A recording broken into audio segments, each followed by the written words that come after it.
Hello everybody, welcome to the Weather and Wisdom channel. I'm naturalist Scott Shoup. My passion is nature, wildlife, conservation, and the environment. So that's the kind of wisdom that I'm going to be sharing with you. I call it wild wisdom. Right now I want to tell you a story about a couple of very interesting animals that I encountered recently while on a foray through a small cypress swamp not far from where I grew up down in western Kentucky. To many people, a swamp is an intimidating and foreboding place. Swamps are known for being full of snakes, blood-sucking insects, and wild animals. And that's exactly why naturalists regard them as such fascinating places. Some swamp animals, like this swamp rabbit, are highly specialized for a semi-aquatic lifestyle. Nearly twice as large as its cousin, the common cottontail rabbit, swamp rabbits love water and are known to be excellent swimmers. Most of the snakes encountered in the swamp, like this broad-banded water snake, are harmless to man. Likewise, the common and widespread yellow-bellied water snake is also harmless. This examination of this yellow-bellied water snake's belly shows us how he got its name. Although they will bite when captured, this one allowed me to examine him closely without drawing any of my blood. But he was happy to get back to his life in the swamp. There are some species here, of course, like this northern cottonmouth, that are highly venomous, and they can be dangerous if provoked. In spite of their reputation for being an aggressive animal, cottonmouths are really pretty peaceful creatures. If threatened, cornered, if you attempt to capture one, they'll defend themselves very vigorously. But as long as you stay out of the way and give them plenty of room, don't bother them, they don't bother you. They're really not much of a threat to the average person enjoying the outdoors. With its many species of wildlife and plants, swamps are a magnet for a naturalist. Some of these animals can be found nowhere else.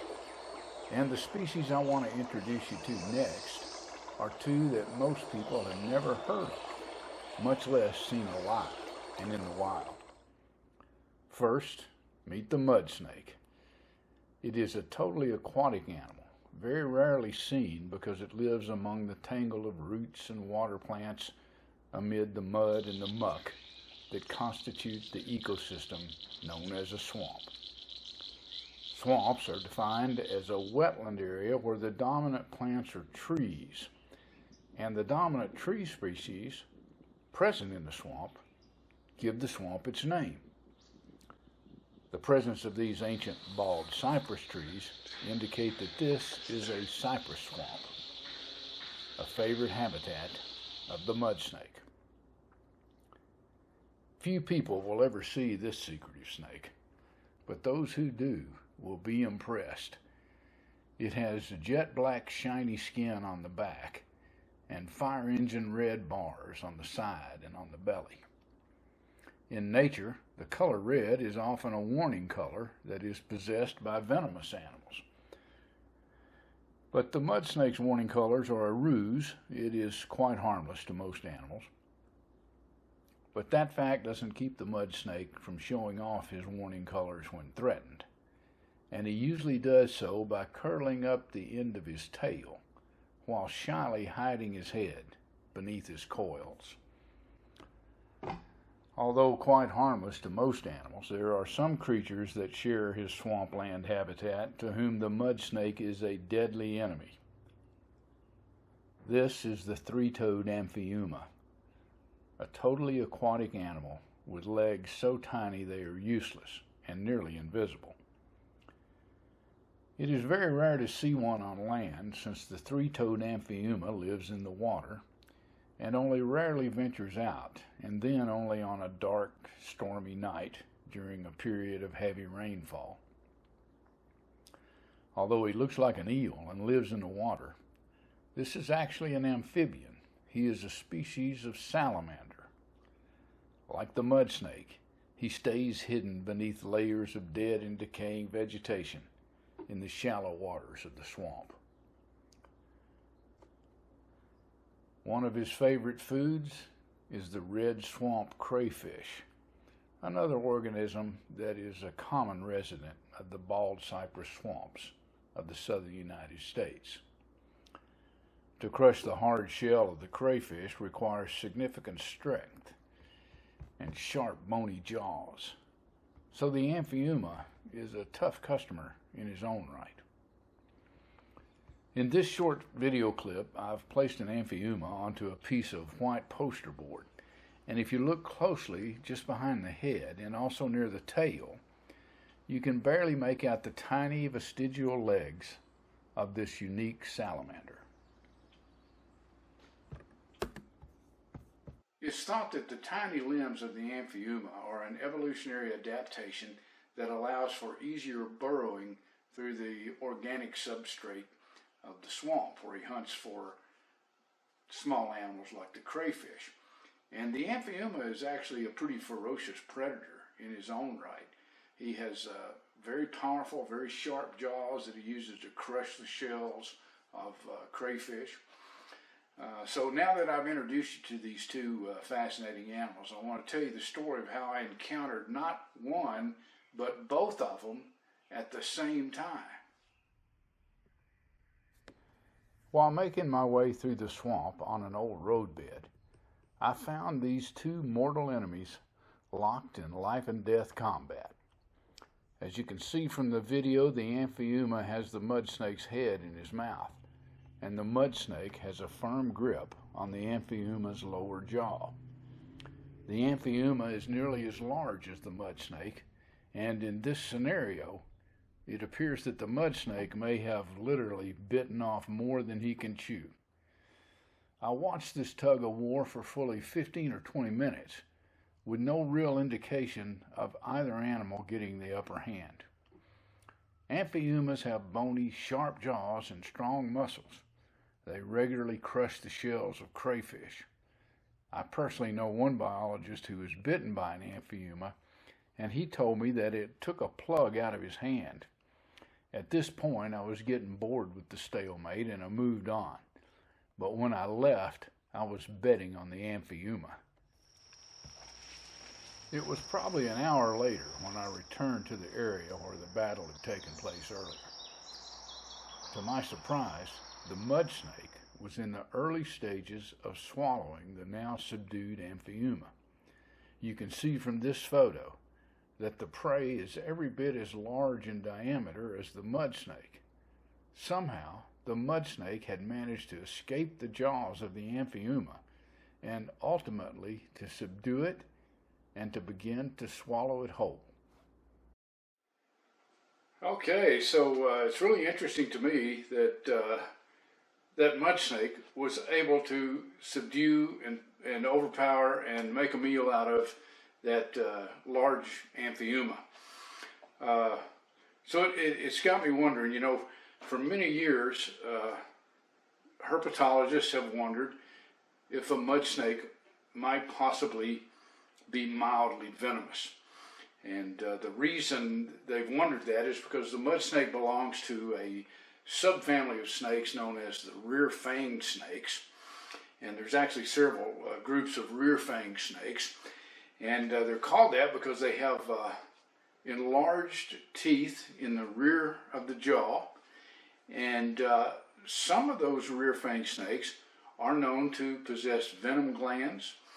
And there's actually instances of people having been bit by some species of these rear-fanged snakes and experiencing pain and swelling around the bite.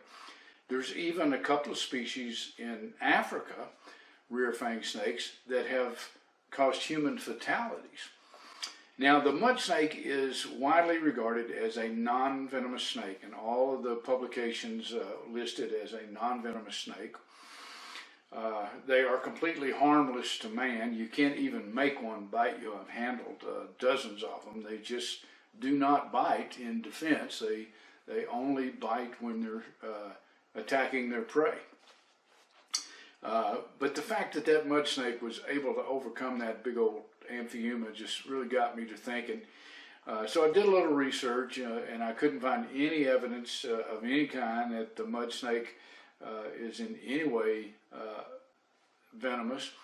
I talked to one toxicologist, a friend of mine, who suggested that it is possible that maybe there's in the saliva of the mud snake there might be some type of substance that causes a numbing or maybe a partial paralysis of the prey, and it may be even specific to the animals that it preys on, which are the aquatic salamanders like the Amphiuma and its relative, the sirens. But it's interesting. It was to think about that and wonder whether or not there's maybe something in the saliva of the mud snake. Maybe, I don't know of any studies that have been done on that. Maybe somebody knows the answer and can let us know here at the Weather and Wisdom channel about that. By the way, if you like nature and wildlife, you want to learn more about the wildlife that's in your area, I've written a number of books about wildlife that are going to be available on the Weather and Wisdom online store. Not sure exactly when that store is going to be up and running, but our associate Amy Crabtree is at work on that, and we're going to have lots of different items available there on that online store, including several of my books. I'm currently under contract with the publishing company in New York, Skyhorse Publishing, to produce a series of state wildlife encyclopedias. We've got a few of them out. The first one I did was for my home state of Kentucky. This book actually won an award from the School Library Association, so I was very proud of that. We've got one for Florida, where I began my naturalist career many, many decades ago. Really enjoyed working on that book. We've got one for the state of Ohio, one for Illinois, and also one for New York. Two more books are coming out in October, the Indiana Wildlife Encyclopedia and the Texas Wildlife Encyclopedia for all my friends down there in Texas. If you like snakes, as I do, I'm passionate about snakes, especially venomous snakes. I've studied them all my life. I've got a couple of books for you. This is the U.S. Guide to Venomous Snakes and Their Mimics, and this book uses a series of photographs to help differentiate between venomous snakes and their non-venomous lookalikes. Lots of good photography in there. And also information about the venomous snakes of the U.S. is contained in that little book. This book is actually a military manual. I was the editor on this book. It's Venomous Snakes of the World, a manual for U.S. amphibious forces. And this is a little book for bird watchers. It's a life list where you've got a list of all the bird species, and you can go in and list where you saw them and check them off of your life list. And we've got that. So look for the online store at the Weather and Wisdom channel. Stay tuned for that. That'll be coming in soon. And also stay tuned for more from me, some more wildlife wisdom that is coming up on the Weather and Wisdom channel.